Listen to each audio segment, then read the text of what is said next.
Hello friends, ये चिठी देखंतु प्रत्येक विद्यालय पाई एवं प्रत्येक कॉलेज पाई मध्ये इम्पोर्टेंट किंतु एटा विद्यालय मानक पाई विशेषतः दिया जाइछ जोटा कि government of Odisha school and mass education तरफरु ये चिठीटी हेइछि। आपण चिठी नंबर देखंतु 19346 एवं 16/7/2025 रे हेइछि।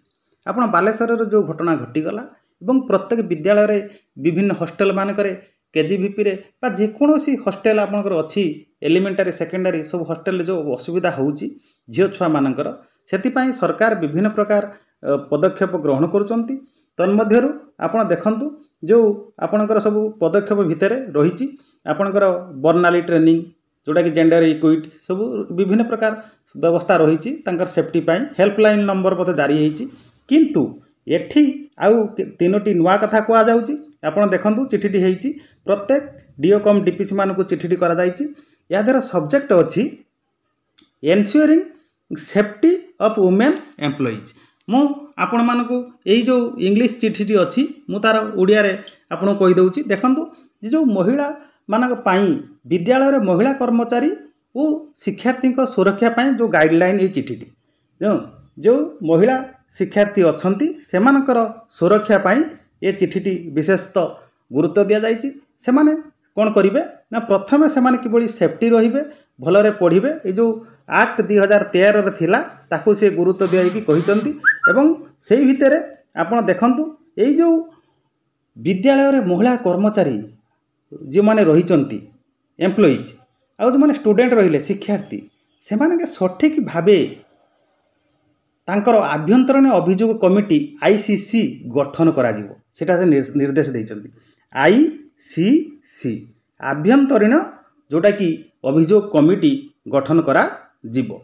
आपण तार होची कोन internal complaint committee internal complaint committee ICC ताहा गठन करा जिवो। ए जो गठन करा जिवो सेथिरे हेल्पलाइन नंबर जारी करा जाइछि। प्रत्येक विद्यालय रे आपण कोन करिवे जिभଳି आपण आगुरु जो स्कूल हेल्पलाइन आपणकर थिला स्टूडेंट हेल्पलाइन थिला से स्टूडेंट हेल्पलाइन नंबर अनुसार आपणकर आउ चारोटी हेल्पलाइन नंबर आसीची आपण ताकू लक्ष्य करंतु। एई जो चारोटी हेल्पलाइन नंबर आसीची 1234 गोटे होची वुमेन हेल्पलाइन 181 आ गोटे चाइल्ड हेल्पलाइन 1098 आ गोटे होची पुलिस हेल्पलाइन जोटा कि 112 आ गोटे होची स्कूल स्टूडेंट हेल्पलाइन जोटा कि 180034567222 हेइछि। एई जो चारोटी हेल्पलाइन हेइछि सेई हेल्पलाइन को आपण कोन करिवे ना कांथरे बा बोर्ड करिक लगाइबे। याकू भल भाबे हेल्पलाइन नंबर लगाइबा को सब जिला शिक्षा अधिकारी को चिट्ठी करा जाइछि। शिक्षा अधिकारी कोन करिवे पुनी से एई जो शिक्षा अधिकारी पुनी कोन करिवे ना समस्त बीओ को ए चिट्ठी करिवे। बीओ पुनी प्रत्येक स्कूल को ए चिट्ठी करिवे।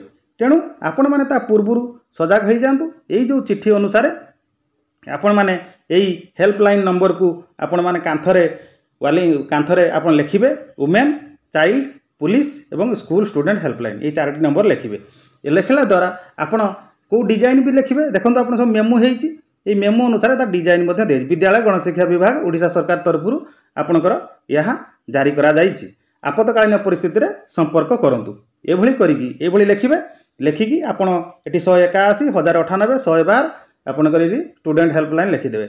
महिला सहायता शिशु सहायता पुलिस सहायता स्कूल स्टूडेंट हेल्पलाइन लिखिदेवे। लिखिकी एभली आपण कांथरे करि परिबे बा बोर्ड करि पारे जहा कि समस्त को देखा जाउतबो एवं एमिति जागार करिवे समस्त अभिभावक गार्डियन पिला टीचर समस्त को देखि पारुथिबे से अनुसार एटा करिवे।